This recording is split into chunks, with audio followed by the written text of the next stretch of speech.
আমার আগের ভিডিওতে আমি দেখিয়েছি যে আমি সাজের পিঠা তৈরি করেছি। আজকের ভিডিওতে আমি দেখাবো যে কিভাবে সাজের পিঠা তৈরি করলাম। প্রথমে আটা সিদ্ধ করে নিয়েছি আর সিদ্ধ করা আটাটা ভালো করে ছেনে তার ভিতরে সামান্য লবণ, চিনি এবং একটি ডিম দিয়েছি। আটাটা কিন্তু খুবই ভালো করে ছেনে নিতে হবে। তারপরে গোল গোল তৈরি করে এই যে সাজের ভিতরে দিয়ে হালকা করে চাপ দিতে হবে। আর চাপ দেওয়ার পরে সুন্দর মতো এই যে পিঠা হয়ে গিয়েছে।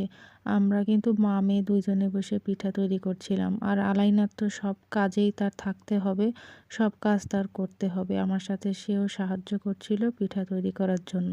এভাবে আমরা খুব সহজে পিঠাগুলো তৈরি করে ফেললাম।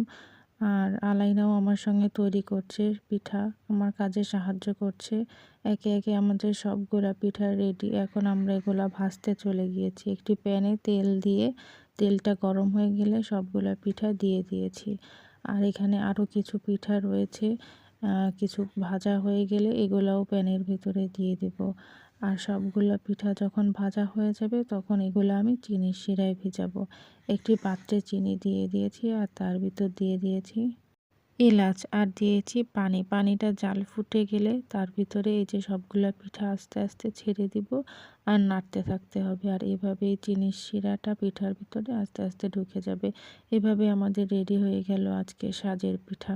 তো ভিডিওটা আপনাদের কেমন লেগেছে কমেন্টে জানাবেন। আর পিঠাগুলো খেতে কিন্তু খুবই মজা হয়েছিল। সবাই ভালো থাকবেন। আল্লাহ হাফেজ।